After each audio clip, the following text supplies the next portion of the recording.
Welcome back. We start with Berlin conference. Leaders of Libya's warring sides and several world powers have gathered in Berlin to discuss ways to end the conflict in the North African country. The presidents of Russia, Turkey and France are due for talks being held under the auspices of the United Nations. Libya has been plunged into chaos since the 2011 uprising that killed longtime leader Muammar Gaddafi. Last April, warlord Khalifa Haftar launched an offensive against the internationally recognized government of Libya for the control of Tripoli. According to reports, the fighting has left nearly 300 people dead and over 140,000 displaced since then. Earlier this month, the warring sides agreed to the ceasefire, but it could not take hold. Over 80 government coalition soldiers are killed in an attack on a military training camp in Yemen's southern city of Marib. State media claims Houthi rebels attacked the site with ballistic missiles and drones. Medics say dozens of others are wounded. The rebels have not yet claimed responsibility for the attack. Yemen's President Mansour Hadi says the military needs to be on high alert after this attack. The Houthis, who hold Sana'a and most of Yemen's urban centers, say they are fighting a corrupt system. The civil war, now in its fifth year, has killed over 100,000 people, triggering one of the world's worst humanitarian crises. Now we move on to Pakistan, where Prime Minister Imran Khan has warned if India continues its military attacks across the LOC, Pakistan will not remain an inactive observer. He said Indian occupation forces continue to target and martyr civilians across the LOC with increasing intensity and frequency. Khan said there is an urgent need for the UN to push India to allow the Security Council's military observers into occupied Kashmir. The Prime Minister reiterated that Islamabad fears an Indian false flag operation. India has clamped down on occupied Kashmir since 5th of August, creating a humanitarian crisis in the valley. Meanwhile, U.S. diplomat Alice Wells has arrived in Pakistan on a 4-day visit. She is likely to meet Pakistan's top leadership to discuss issues of bilateral and regional concern. The U.S. State Department said Wells will travel to Sri Lanka and India after Pakistan. Her visit follows Pakistan's Foreign Minister Shah Mahmood Qureshi's 3-day visit to the U.S. In India, threatening people opposing the citizenship law, India's ruling BJP leader Dilip Ghosh says they will soon be unable to show their faces. Earlier, Ghosh called the demonstrators parasites for coming on the streets against the controversial law. In a rally, he said those refusing to show registration papers proving their Hindu identity will soon face consequences. Meanwhile, another BJP minister, Chandra Sarangi, said the new bill is atonement for the sin of partition committed by the Congress.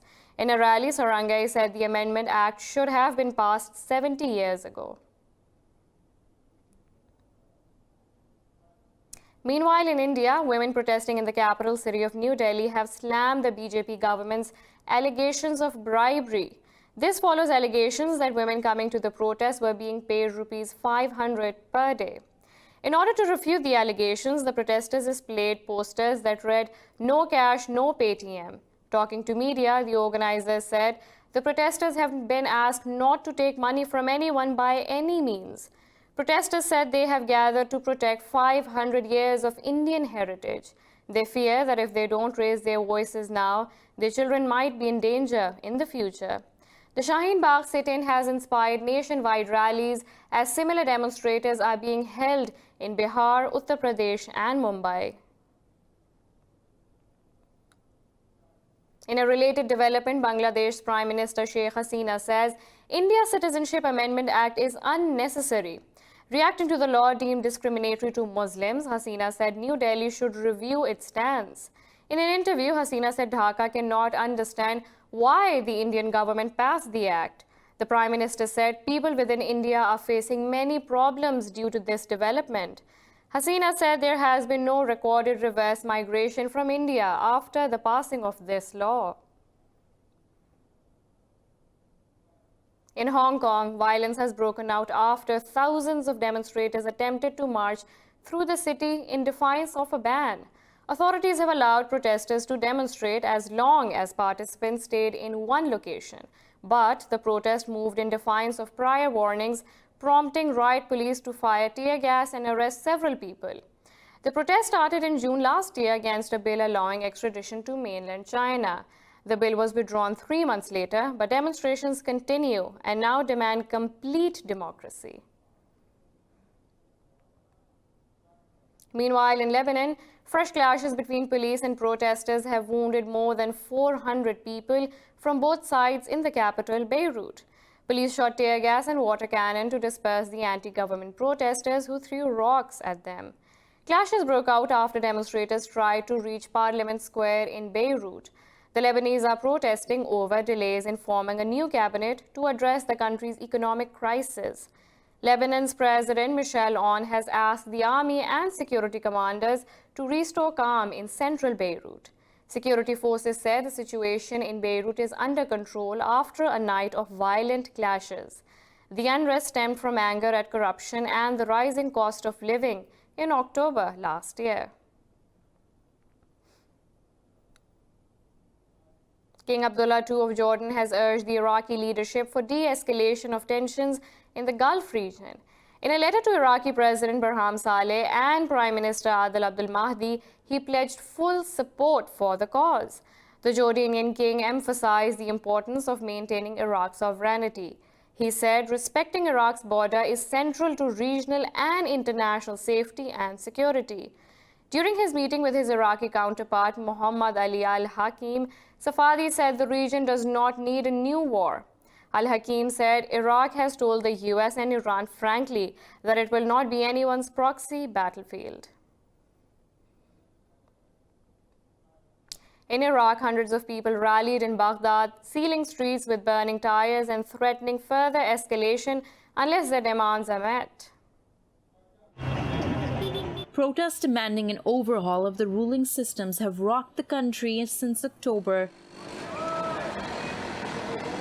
but have thinned out in recent weeks amid rising US-Iran tensions. Last Monday, protesters gave the government 1 week to make progress on reform pledges. A day before the deadline expires, they took to the streets once again to mount pressure on the government. Prime Minister Abdul Mahdi resigned nearly 2 months ago, but political parties have so far failed to agree on a successor, and he has continued to run the government as caretaker.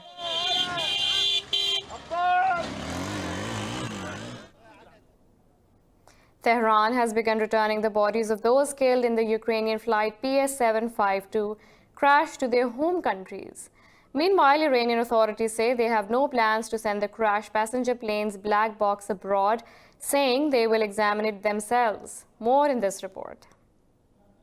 A somber and emotional ceremony was held at the Kyiv airport to mark the return of the deceased. The Ukrainian 737-800 plane was carrying 11 Ukrainian nationals, 9 of whom were crew members. The ceremony was attended by family members of those killed, as well as Ukrainian Prime Minister Volodymyr Zelensky. The body of one Afghan national has also been returned, while 3 others remain in Tehran. Iran must pay compensation. However, even if Iran gives us everything, it will not ease our pain. Relatives of the deceased also expressed doubts about Tehran's version of events that led to the crash. We don't believe that it was a mistake. We don't believe that a developed country couldn't recognize whether the plane was a passenger or a war plane. The Iranian community in Toronto is also marking 10 days of mourning. There were 57 Canadians on board the flight, most of whom were Iranian-Canadian dual nationals. Meanwhile, Tehran has refuted reports saying it would be sending the black boxes of flight PS-752 to Ukraine. It says it will analyze data from the black boxes itself, despite calls from Canada to send them to France.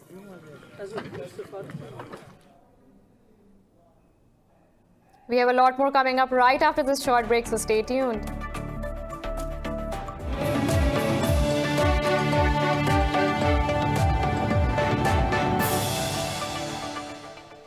Welcome back. Turkey and the European Union have traded barbs over Ankara's announcement of a fresh round of hydrocarbons drilling off the Mediterranean island. In a statement, Turkey called for the European Union to end what it said was the bloc's prejudice against Turkish Cypriots.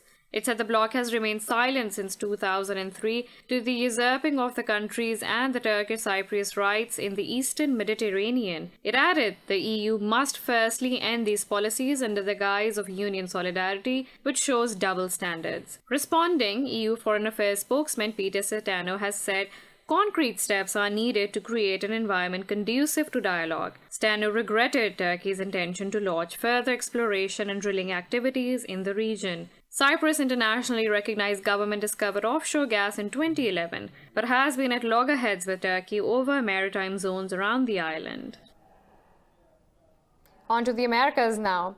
US President Donald Trump's legal team has dismissed the impeachment charges as unlawful and a dangerous attack on democracy. The response came as the Democrats filed their arguments for the proceedings. Trump's legal team said the charges are a brazen attempt to interfere with the 2020 presidential election. The team is led by White House counsel Pat Cipollone and Trump's personal lawyer Jay Sculo. The lawyer said they are challenging the impeachment on both procedural and constitutional grounds. They claim that the president did nothing wrong and had not been treated fairly. Opening statements in the trial will begin next week.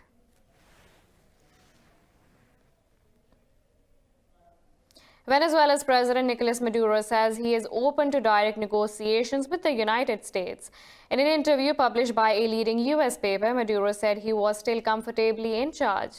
Maduro said instead of ongoing confrontations, respectful dialogue between both governments can create a win-win situation.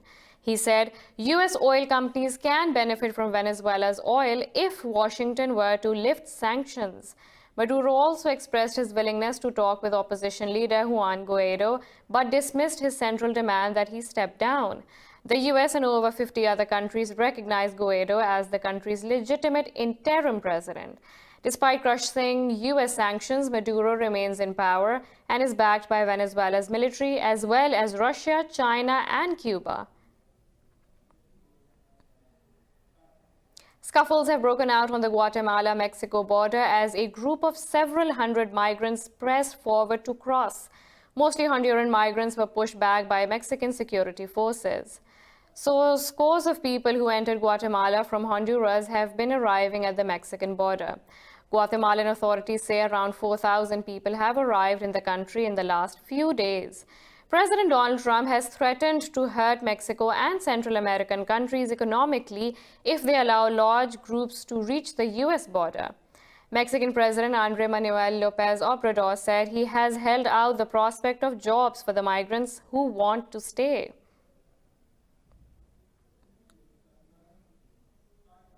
In Mexico, Buckingham Palace has announced Prince Harry and his wife Meghan Markle will no longer use their royal titles. In a statement, it said the couple will most not receive public funds for royal duties and will also no longer represent the Queen. Queen Elizabeth said a constructive way forward has been found after months of conversations. The Queen said she recognizes the challenges the couple has experienced as a result of intense scrutiny over the last 2 years. The Queen said she supports their wish for a more independent life. The Duke and Duchess of Sussex will repay $3 million of taxpayer money spent on renovating Frogmore Cottage, which will remain their UK family home. The palace said the new arrangement comes into effect in spring this year.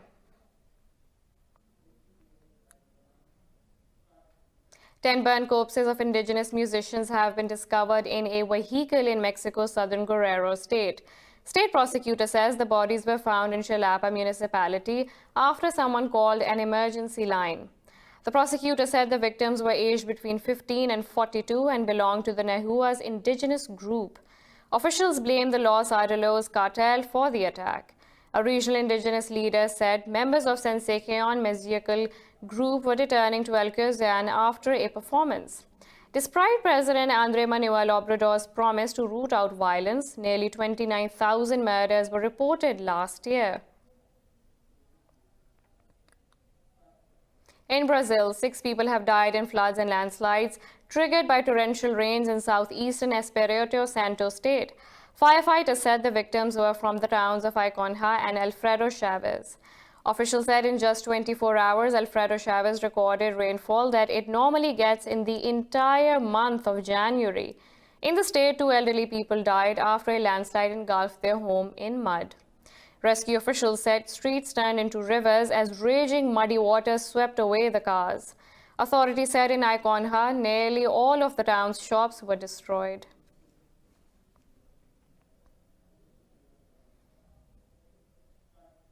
Seven trekkers have gone missing in Nepal's northwest Himalayan region after an avalanche hit their trail. Police say trekkers included 4 South Koreans and 3 local guides. Officials said heavy rain and snowfall triggered the landslide. They said the area where the avalanche struck the group is estimated to be about 150 kilometers northwest of capital Kathmandu. 4 helicopters have been deployed for the search and rescue mission.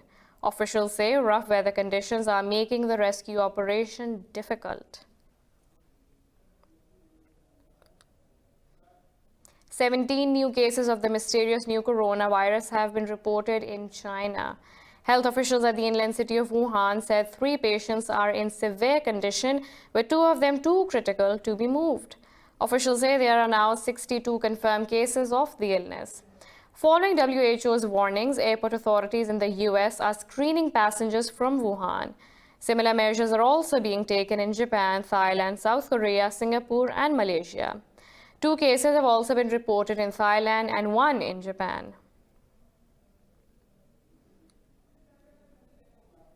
We're taking a short break. Stay with us.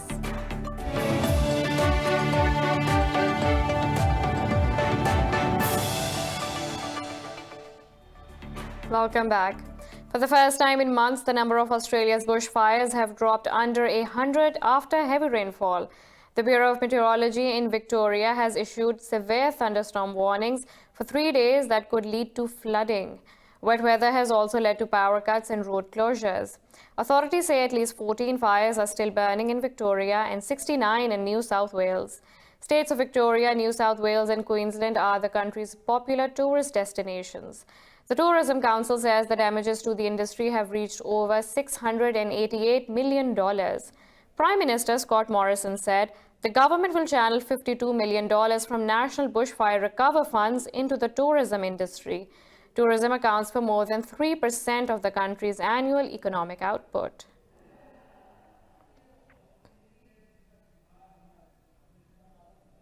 Belgian police said they arrested 185 people after Extinction Rebellion protesters disrupted the Brussels Motor Show. Campaigners smeared cars with fake blood and staged die-ins around the displays. More in this report.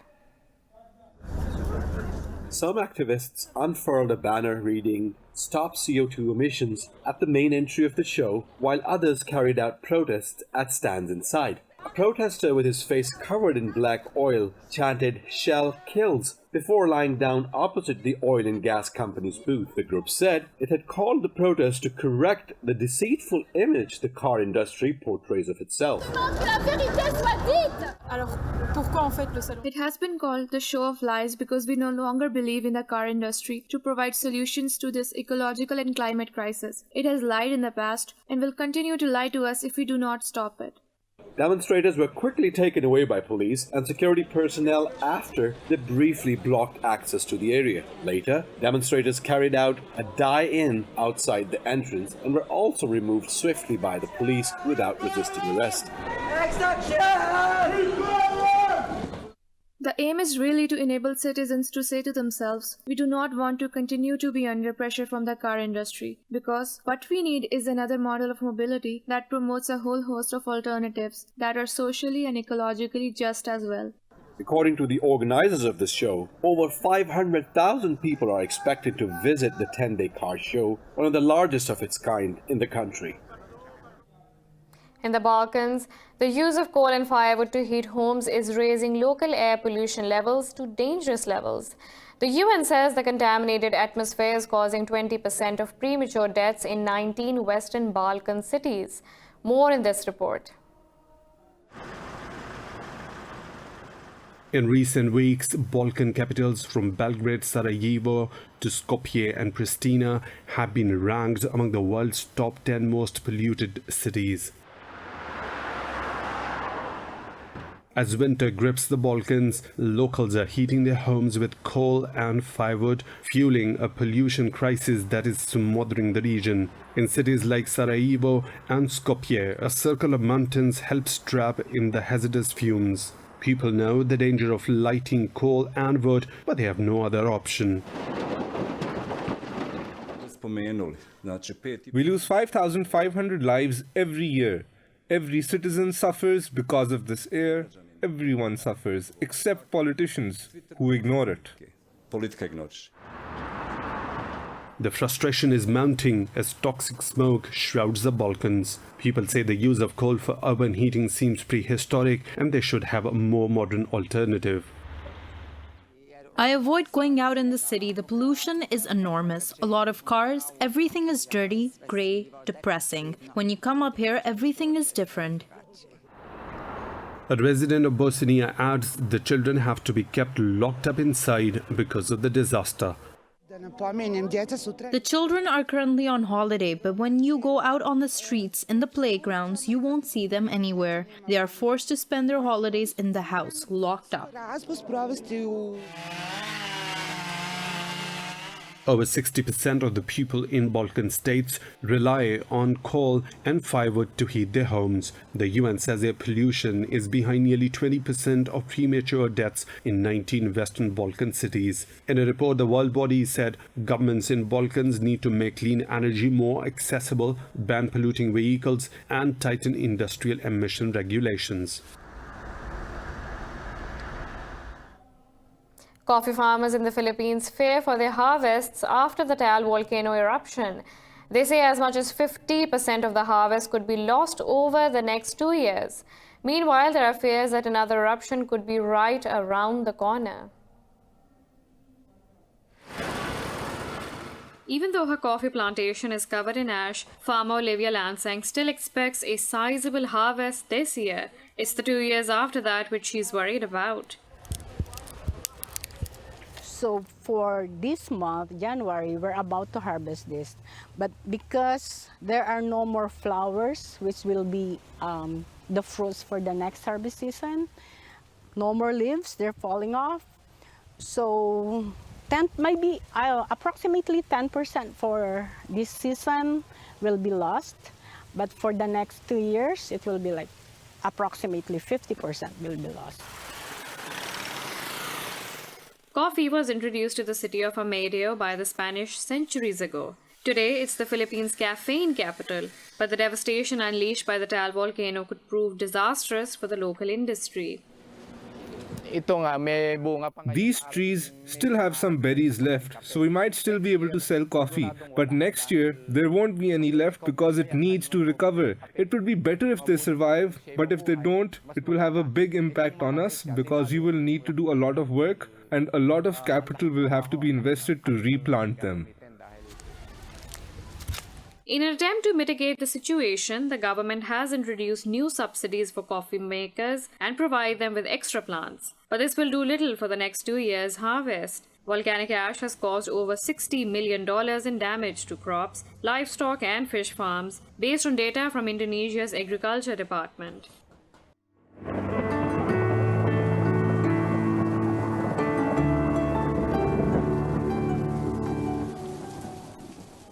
Now let's look at the weather from around the globe.